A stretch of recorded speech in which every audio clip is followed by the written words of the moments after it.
Ok, estamos aqui na segunda parte da aula História da Igreja, com foco nos fatos mais importantes que marcaram a trajetória da Igreja no decorrer dos séculos, dos primeiros séculos. E, como não poderia deixar de ser, vimos a primeira parte, vimos como que a Igreja vai sair da primeira parte, a Igreja vai sair da sua formação original, que a comunidade original... Veja, irmãos, quando se fala igreja primitiva, é um erro teológico gigantesco. Por quê? Do ano 1 até o ano 63, 64, que é quando termina o livro de Atos, ali não tinha igreja ainda. Esse nome não tinha. Ali era a comunidade dos nazarenos. Ali é a comunidade. Então, vocês vão ver, o único momento que você tem que é falado de cristãos, e parece que é Atos 11, na ida de Paulo para Antioquia. Barnabé vai buscar Paulo, leva ele para lá e tal, para ficar lá um ano ensinando. Ali os cristãos, ali os apóstolos foram chamados cristãos, enfim. Ali você não tem ainda uma igreja. Ali o nome ainda é um nome vinculado ao hebraico, ao judaísmo, tá? Então, esse nome surgiu até, contam alguns historiadores, até de uma forma pejorativa, ofensiva. Então, esse nome foi surgindo, surgiu ali. Outros historiadores dizem, não, a passagem do hebraico para o grego há uma dificuldade fonética. Fonética. Então, por exemplo, no hebraico, você lê da direita para a esquerda. Isso nos países do Oriente. Nos países do Ocidente, você lê da esquerda para a direita. Os países do Oriente, no caso, o idioma, sobretudo o idioma de língua semítica, da onde o hebraico surgiu, eles não fazem diferenciação de masculino e feminino. Agora, o hebraico moderno faz. Por exemplo, homem, ish, mulher, ishá. Então, assim, porém, quando você fala assim, o que eu digo é no sentido de um nome especificamente masculino. Ish não é nome, ish é um designativo, homem. Ishá é um designativo para mulher. Ok. Mas, por exemplo, Yeshua, se você lesse agora Yeshua, você diria que essa pessoa é homem ou mulher? Termina em A. Paula, Lena, Cássia. Então, no Ocidente, há, porém, no Oriente não tem. Então, veja, além da questão gramatical, da questão alfabética.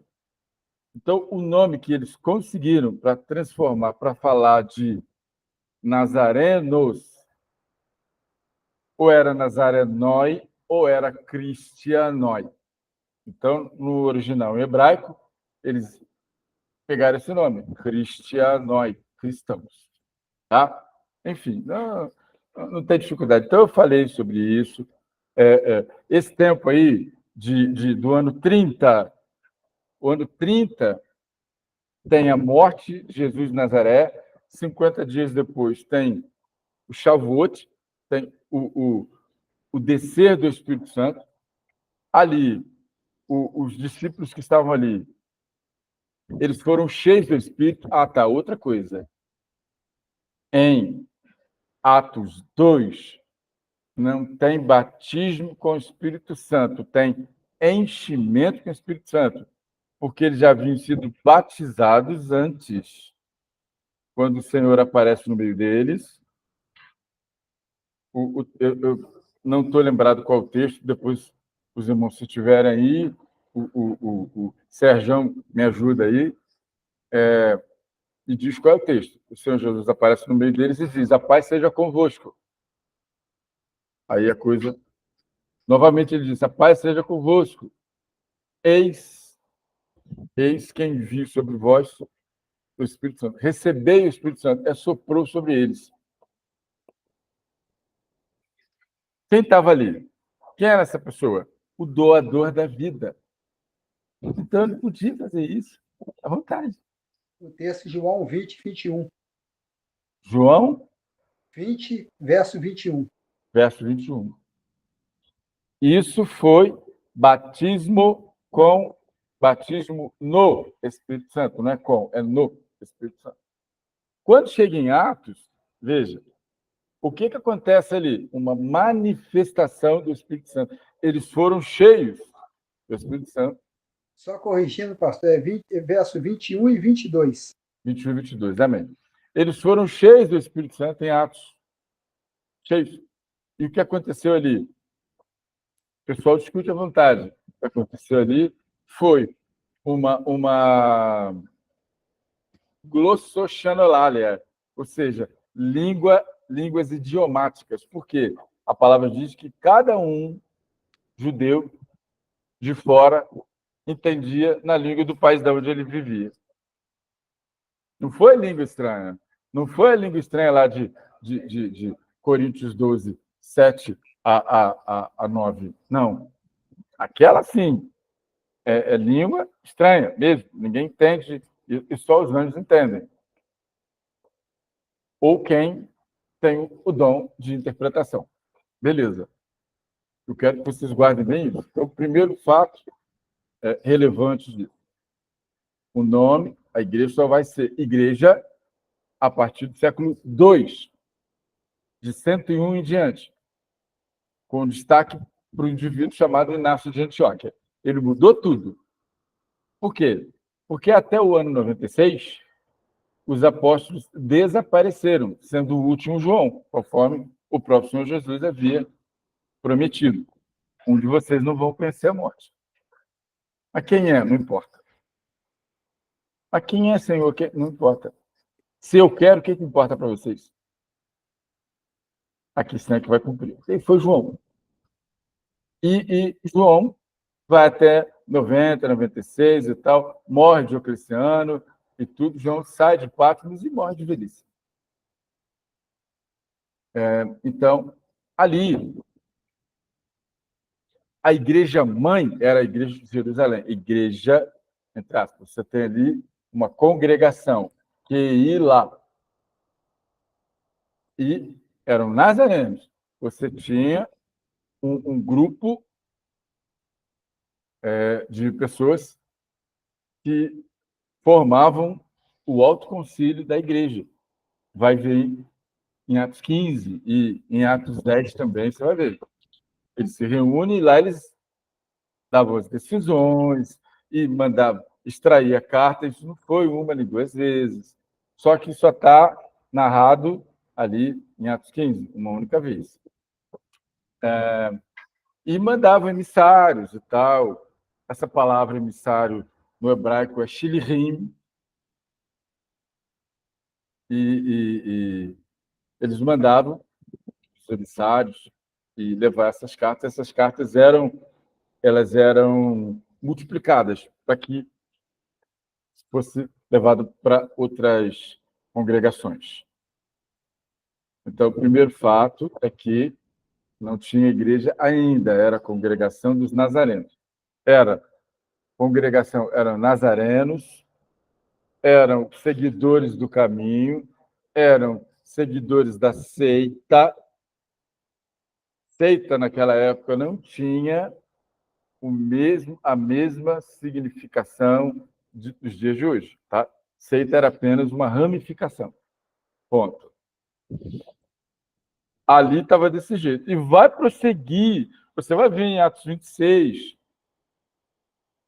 o governador falando com Paulo, e os seguidores dessa seita, os seguidores do caminho. Eles não estão falando de cristãos.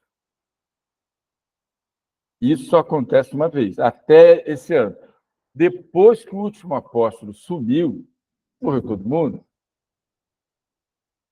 Quais as igrejas? Ah, tá. Morreu todo mundo. E no ano 70, Jerusalém foi destruída. Não tinha mais templo, não tinha mais sumo sacerdote, não tinha mais levita. Fugiram os que conseguiram fugir. Veja. Então, o que os caras que são de países de língua grega, países que vivem na cultura grega, o que eles fazem? Para que eu vou ficar fazendo festa aqui, as festas hebraicas? Para que a gente vai ficar dando nome aqui hebraico?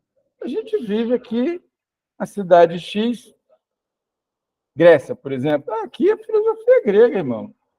Então, vamos fazer o seguinte: vamos dar o nosso colorido? Vamos. Então, tá. O que a gente pode chamar dessas igrejas aqui? Vamos chamar de cristão. Mas não foi como a gente chamava daquela época? Então, igreja cristã, perfeitamente. Mas por que não Keila? Não, porque Keila é o nome hebraico, a gente não quer saber nada de hebraico, não. Aquilo lá é de coisa deles. Vamos chamar de eclésia, assembleia. Entendeu? Então, vocês vão ver, por exemplo, vocês vão ver o pessoal que fala língua espanhola, os latinos, eles não falam igreja, eles falam eclésia, iglesia, iglesia de Dios. Isso já é uma passagem do grego para o latim, do latim para o português virou igreja. J, que não existia até o século IX. Quando você olhava qualquer palavra no latim que demandava a letra I, eles substituíram aquele I com som de J em J. Enfim, é só detalhe que eu estou passando aqui. Mas o importante é que até o século II, quando chega no século II, aí sim você tem uma igreja. Tá? Aí você tem os bispos ali, ainda com os presbíteros, só que eles arrumaram para colocar os bispos como sendo... Aí já começa a distorção. Porque até o primeiro século ali, bispo, presbítero, evangelista, pastor e apóstolo tinham a mesma função. Qual? Cuidar de rebanho. Ensinar, pregar a palavra. Vou dizer, esses 5 você vai encontrar lá em Efésios 4:11. Efésios 4:11 são dons ministeriais. Bispo é cargo, ancião é cargo, presbítero é cargo. E, eventualmente, pastor é aproveitado também como cargo. O que você tem hoje? Qual foi a discrepância de lá até aqui? Que quando entra na fase de igreja, começa a receber a influência da filosofia grega. Os nomes gregos tentam usar, inclusive, o ensino dos filósofos para interpretar as Sagradas Escrituras. Vão fazer isso.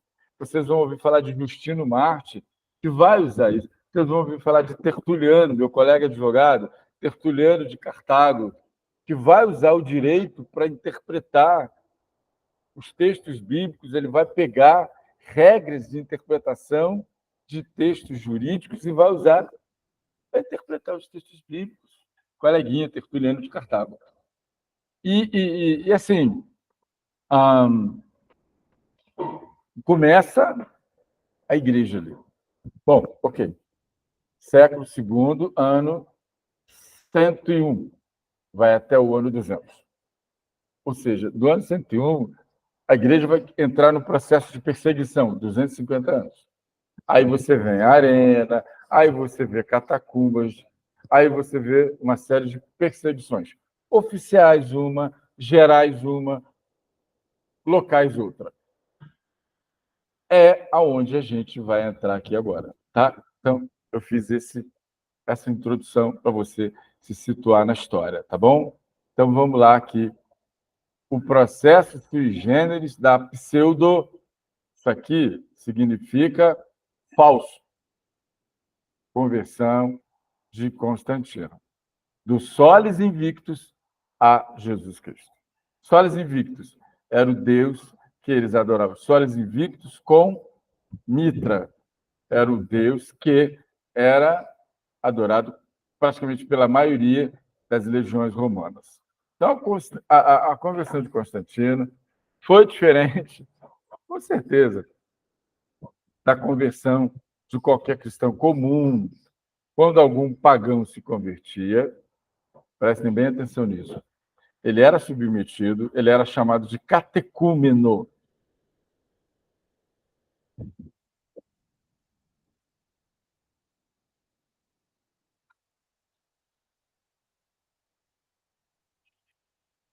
Era chamado de catecúmeno. E ele era submetido a um longo processo de disciplina. Longo.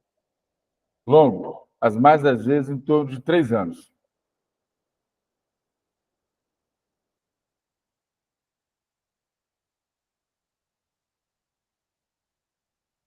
E nesse período. Epa, e nesse período ele tinha que andar coladinho no bispo. É aquele relacionamento, discípulo-mestre, mestre-discípulo, a fim de que houvesse certeza de que o novo convertido entendia e vivia sua nova fé. Enquanto o bispo ou o presbítero não declarava isso que está aqui, o cara não passava para batismo. De jeito nenhum. Hoje é quase miojo, hoje é instantâneo. Jogou, botou na água, já está pronto. As pessoas têm muita pressa, Deus tem muita pressa, mas o Senhor quer pessoas verdadeiramente convertidas. Então, esse catecúmeno seguia seu bispo como guia e pastor para descobrir o significado da sua fé nas situações concretas da vida. Olha aqui, ó. A fé aqui, ela é colocada como uma manifestação no momento em que você está sendo confrontado. Ah, você tem que orar com fé, você tem que pedir com fé. Não, isso não é fé. Isso é crença. A fé é um dom que vem de Deus nos momentos que você está sendo confrontado, trucidado, perseguido. É um momento que você está passando por ausências, faltas, sem emprego, está passando fome. A fé, esse dom aqui, é um dom de resiliência. Fé, ela age da seguinte maneira: ela vem sobre você, ela te coloca sobre uma base, porque a Bíblia diz é firme fundamento, e esta base é Jesus de Nazaré, e ela te bota debaixo de uma cobertura, que é o esconderijo do Altíssimo, que é a palavra de Deus. Por quê? Porque para você receber o milagre de Deus, você precisa estar na posição certa, na condição certa. Eu dei o exemplo aqui. O indivíduo sofre um acidente de trânsito, uma colisão, onde ele tem múltiplas fraturas, que a gente chama de politraumatizado. A minha filha aqui entende muito disso. E você chega no hospital, você vai para o centro cirúrgico para ser estabilizado. Por quê? Porque esse impacto joga a sua pressão arterial lá embaixo, você fica com dificuldade, com deficiência de oxigênio, o pulmão, tudo, o corpo colapsa. Se essa pessoa for julgada por uma cirurgia, ele vai morrer. Então, antes que o médico entre com esta providência, antes que o médico entre com o tratamento cirúrgico, a pessoa precisa ser estabilizada. Vamos trazer isso para o mundo espiritual? Sim. Deus só vai realizar milagre quando o crente estiver estabilizado, confiante, motivado, resiliente e no lugar certo, sobre o fundamento e debaixo da cobertura. Coincidentemente, enfim. Ok? Então, a fé não é instrumento em si mesmo. A fé não faz nada de si mesma. A fé vem para estabilizar você, para estabilizar o crente. A fé, a prova que eu estou dizendo, está lá em Efésios 6. O apóstolo equipara a fé a um escudo com o qual podeis se defender de todos os dardos do maligno. É o escudo. Então, a fé é um dom de um dom de instrumental de estabilização e de defesa, principalmente da cabeça, ideias, coração, sentimentos. O escudo que Paulo tinha em vista ali era o scutum romano, que vinha do peito até a canela. Oba, chegou meu café. Obrigado, filho. Então, veja, era aquele escudo ovalado que tinha, não era o escudo reto, era um escudo ovalado, assim. Por quê? Descobriram os romanos que quando a flecha batia no escudo, essa forma dele de ovalada fazia com que a flecha resvalasse. Então, o próprio apóstolo diz, com o qual podeis, não sei qual é o termo, se alguém tiver com a Bíblia aí, por favor, me fale, não trouxe minha Bíblia, podeis combater todos os dardos inflamados do maligno.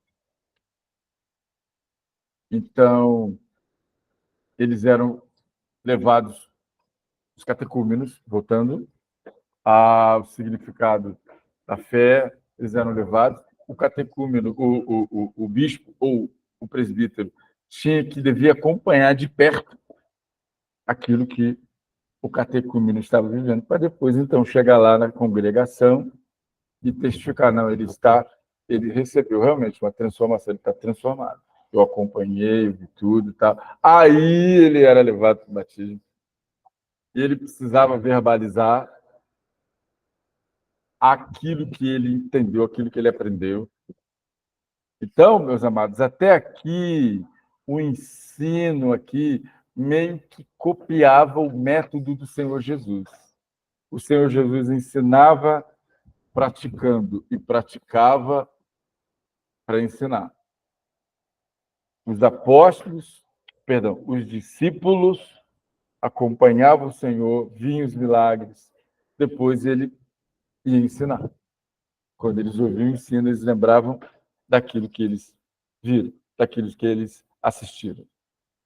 Aí você vai ver vários momentos nos evangelhos dos discípulos perguntando algumas coisas para o Senhor. Tá? Aquilo ali é ensino.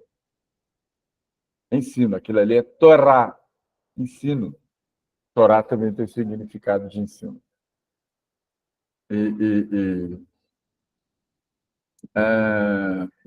Tem uma palavra no grego também para ensino, eu vou lembrar aqui, didaquê. Eu tive um grupo que botei esse nome, didaquê. Então, vamos lá. Feita essa pausa aqui, é necessário que se esclareça que Constantino I, pescoço de touro, ou Constantino Grande, se reuniu com Licínio, imperador do Ocidente. Era um triunvirato. Cada César tinha um Augusto. Com o tempo, foi morrendo os Césares, o Augusto ocupava o lugar do César. César não é nome próprio, é cargo. Augusto não é nome próprio, é cargo. E Constantino fazia parte desse arranjo de imperadores. Constantino foi escolhido César por causa das suas qualidades de estrategista. Então, esse outro cara aqui era o outro imperador do Ocidente. Ele se reúne na cidade de Milão e eles assinaram o chamado Édito de Tolerância. Primeiro veio o Édito de Tolerância. Tá? Isso aqui, irmãos, eu digitei, eu copiei. Isso aqui é o documento original desse édito. Vocês estão vendo aqui, ó. Tá? Esse é o Édito de Tolerância para os cristãos. Não está falando para o cristianismo ou para as igrejas cristãs. Está falando para os cristãos. Então, até o século, aqui, você está vendo 313, é século IV. Até essa época, você não vai ouvir falar de igreja. Você só vai ouvir falar dos cristãos. Tá? Depois que está aqui, aí você vai começar a escutar eclésia, eclésia, eclésia, eclésia. Aí diz aqui, ó, nós, Constantino e Licínio, imperadores, encontrando-nos em Milano, para conferenciar a respeito do bem e da segurança do império. Decidimos que, entre tantas coisas benéficas à comunidade, o culto divino deve ser a nossa primeira e principal preocupação. Pareceu-nos justo que todos os cristãos, inclusive, gozem da liberdade de seguir o culto e a religião de sua preferência. Assim, qualquer divindade que no céu mora ser-nos-á propícia a nós e a todos os nossos súditos. Decretamos, portanto, que, não obstante a existência de anteriores instruções, aqui, anteriores instruções, ele quer dizer leis, éditos, principalmente o de Nero, mandando perseguir e matar os cristãos, e o de Diocleciano, que dizia que o nome cristão tinha que ser apagado. Todas as instruções relativas aos cristãos, os que optarem pela religião de Cristo, sejam autorizados a abraçá-la sem nenhum tipo de estorvo ou empecilho, e que ninguém absolutamente os impeça ou moleste. Observai outro sim, que também todos os demais outros seguidores de outras crenças terão garantia à livre e restrita prática de suas respectivas religiões, pois está de acordo com a estrutura estatal e com a paz vigente, que asseguremos a cada cidadão a liberdade de culto segundo a sua consciência e eleição. Não pretendemos negar a consideração que merecem as religiões dos seus adeptos, e blá, blá, blá, blá, blá, blá, blá, blá, blá, é-nos grato ordenar pela presente que todos os que compraram esses locais, está falando aqui dos locais de adoração dos cristãos, que haviam sido salgados para não dar nenhum tipo de plantação, haviam sido depredados, haviam sido adquiridos por pessoas. Na verdade, eles adquiriram quase que de graça. Então, o imperador, os imperadores estão mandando eles devolvessem esses locais aos cristãos.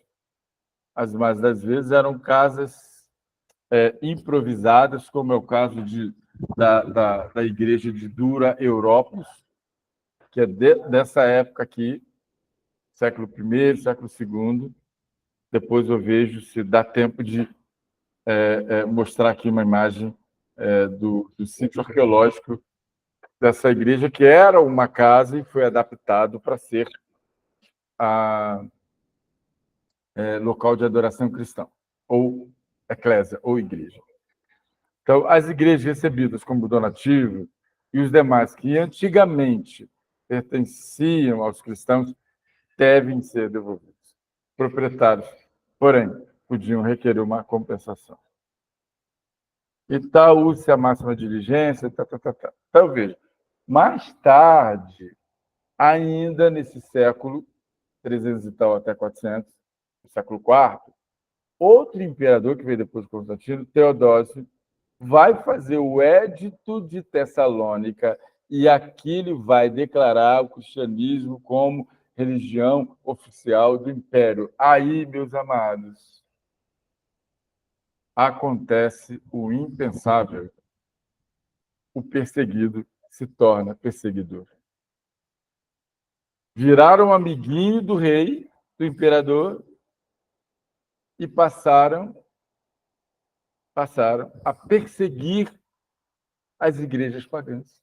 Destruíram templos de uma importância arqueológica, histórica, vários, inúmeros, saíram fazendo aquilo do qual eles padeceram nos primeiros séculos, nos 250 anos. Olha como a história parece brincadeira. Esqueceram o que eles sofreram, quiseram pagar com a mesma moeda. Então, vai ser esse imperador. Quando vocês ouvirem dizer assim, Constantino declarou o cristianismo a religião oficial do império. Errado. Foi Teodósio.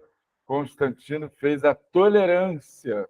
Ele, Licínio ainda era vivo, depois ele vai arrumar uma briga com Licínio, vai matar Licínio, chama-se Batalha da Ponte Milvia.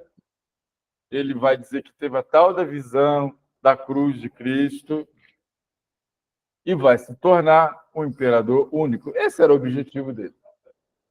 Tá? Então, de novo, quem vai declarar o cristianismo como religião oficial do império não é Constantino, mas é Teodósio, que, aliás, é um nome que tem significado aqui para a para o grego, tem um nome grego. Theos, que é Deus, e outro que eu não me lembro agora. Então, vamos lá. Ele faz o Édito de Tessalônica. Édito significa lei. De Tessalônica, foi elaborado na cidade de Tessalônica. Aí sim ele declara o cristianismo como religião oficial do Império, banindo todo e qualquer tipo de manifestação contrária, fosse ela pagã ou de qualquer outro credo. No caso de Constantino, mesmo depois da Batalha da Ponte de Milvia, que eu me referi aqui, mesmo depois, ele foi onde Constantino teria tido a visão da cruz e tal, parará. Constantino nunca se submeteu à autoridade pastoral cristã. Eles achavam tudo que ele fazia bonitinho. Ele é imperador, deixa ele fazer. Mas ele não é batizado, ele é imperador, pô, deixa ele fazer. Mas ele não foi catecúmeno, ele é imperador, deixa ele fazer. Ele não sabe o que ele está fazendo. O cara depois vai se meter na vida interna da Igreja Católica. Católico significa universal. Até ali, esse nome era bacana. Depois passou a ser romana, apostólica e romana. Eu vou explicar isso porque vocês vão entender. Fica calmo. Então, o Constantino fez o Concílio de Nicéia, da onde saiu o credo, creio em Deus Pai Todo-Poderoso, Criador do céu e da terra, em seu Filho Jesus Cristo, feito da mesma essência, não criado, gerado, blá, blá, e vai... Ele se mete nisso. E todo mundo achando aquilo bonitinho. Só que não. A coisa era séria. Entretanto, Constantino, ele ainda ocupava um cargo que era exclusivo dos imperadores, chamado Pontifex Maximus, ou seja, ele era o pontífice, o sacerdote máximo do culto pagão. E estava lá, ó, os puxa-saco, ó, Ócio de Córdoba, bispo, puxa-saco, mas ele era assessor do imperador para assuntos dos cristãos. Lactando bispo, foi tutor do filho de Constantino, Cristo, que depois vai virar imperador, de um pedaço lá. E você tem o grande historiador Eusébio de Cesareia, bispo, que vai escrever depois a história dos hebreus. Recomendo para todo mundo que puder adquirir, adquira. Tá? Adquira, porque vale a pena, e muito a pena. É um bichão dessa grossura, se for livro físico. Quem não tiver, depois fala lá no grupo que eu dou um jeito e vou mandar um PDF desse livro para vocês que merecem todo o meu carinho.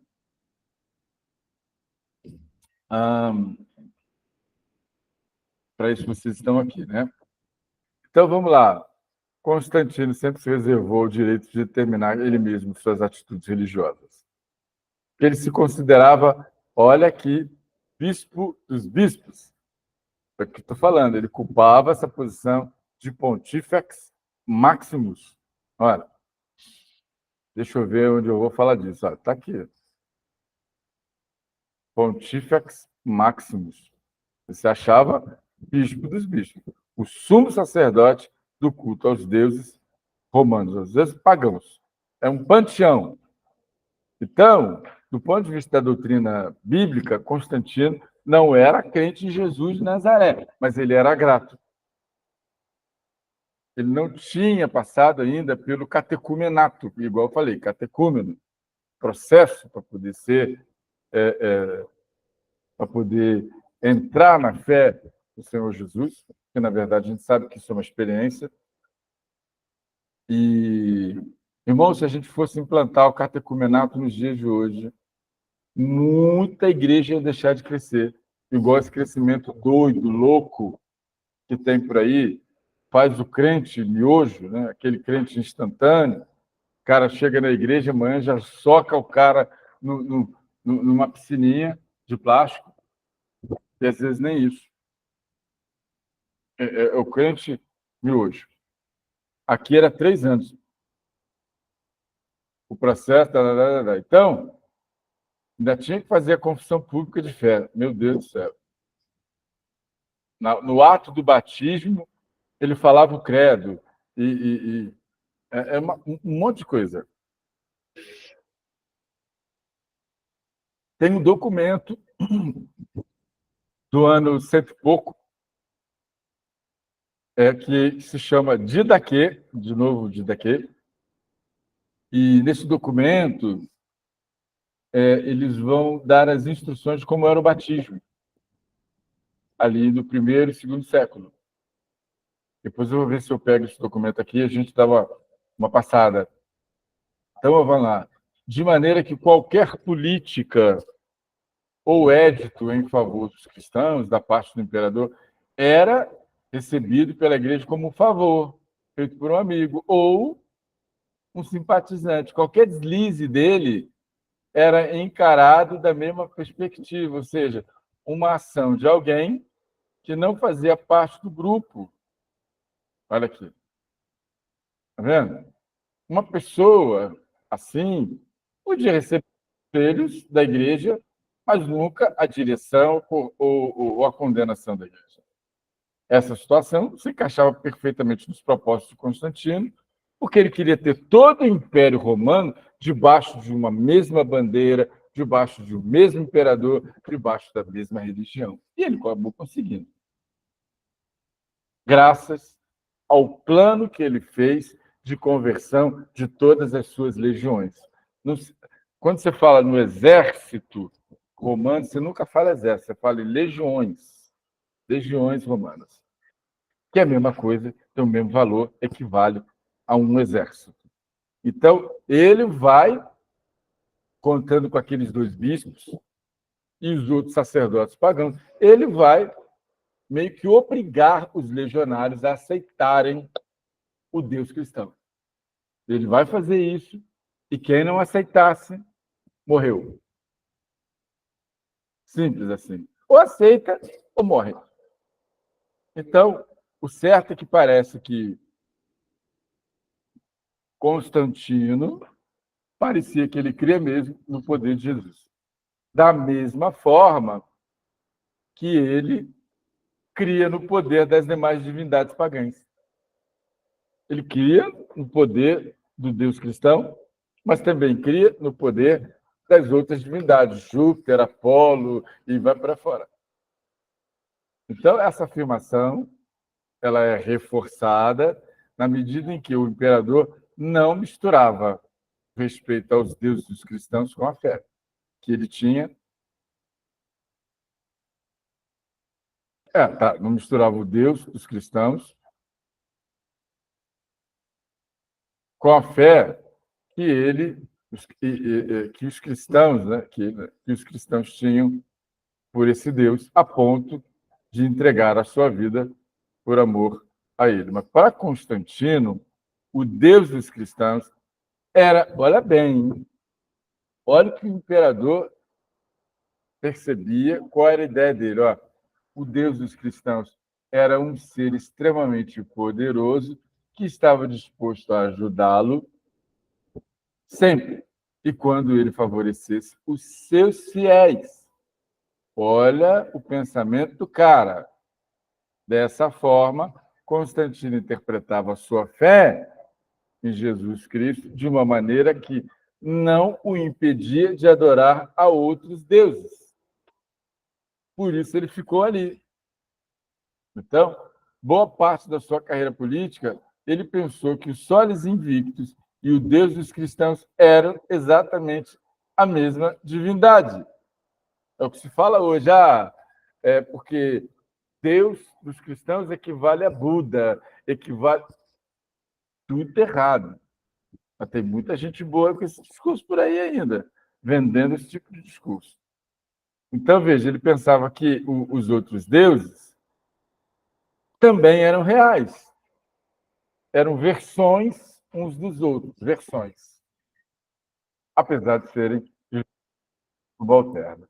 Por essa razão, Constantino poderia, por exemplo, ele podia consultar o oráculo de Apolo, exercer a função de Pontifex Maximus, ir lá oferecer um sacrifício para Apolo e tal, e participar de cerimônias pagãs dos outros tipos de deuses, e continuar acreditando no Deus cristão que tinha dado a vitória para ele. Olha que situação complicada, que apesar de ser velha, antiga, tem muita gente de pendurado em cima do muro, igualzinho isso que está aqui. A história sempre se repete. Então, Constantino se comportava dessa forma até quase o final de seus dias. Porém, ele só recebeu e aceitou o batismo quando ele estava morrendo. E foi feito batismo de aspersão nele.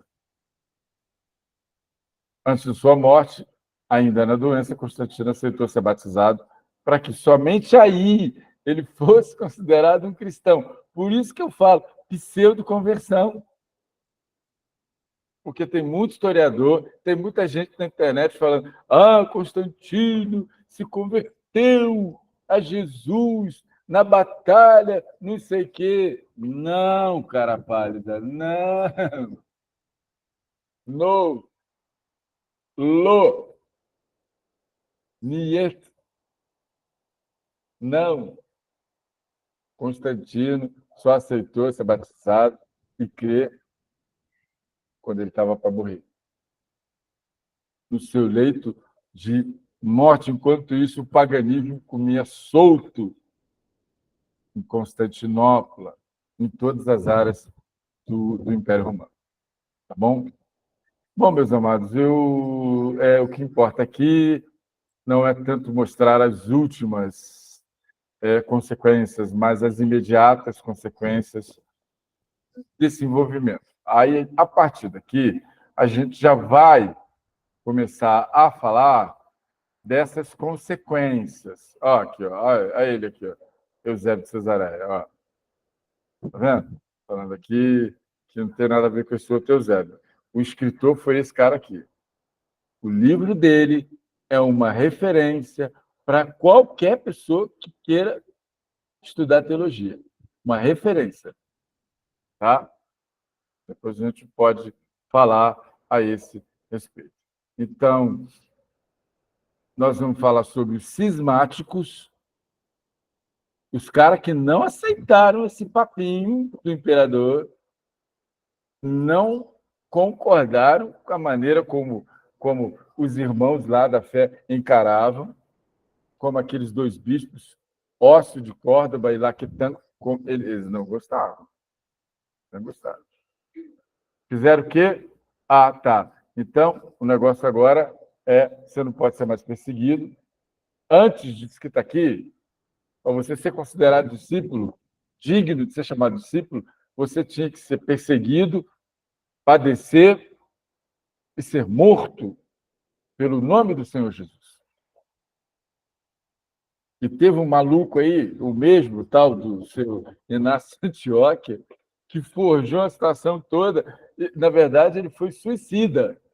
Ele pediu para ser torturado e morrer nas arenas. Só que não, ele não foi perseguido, ele foi lá. Foi lá falar para o cara, foi lá desafiar o imperador. Da ocasião, o imperador falou: aqui, corta o pescoço desse cara, tinha esse cara na minha frente. Esse maluco. Mas ninguém foi lá perseguir ele. Então, quando ele sacou isso, ele falou: caramba, eu tenho que arrumar um jeito aqui. Senão, não vão olhar para mim. Olha que doideira. Então, veja, antes disso que está aqui, era assim. Depois disso que está aqui, falou: bom, não tem mais perseguição. Como é que eu vou ser considerado discípulo? Ah, tá, já sei. Se isolando do mundo. E foi o que esses caras fizeram. Eles foram para o deserto.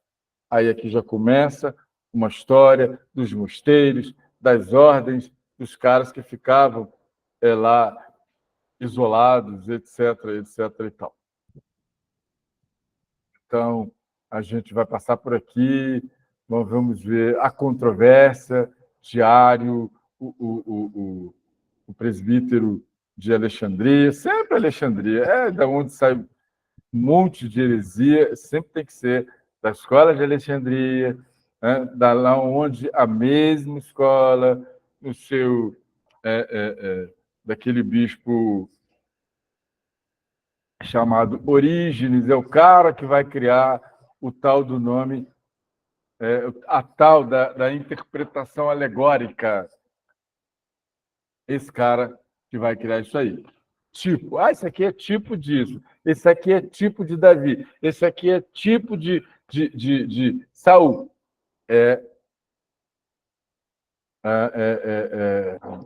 Orígenes de Alexandria, que vai criar esse método.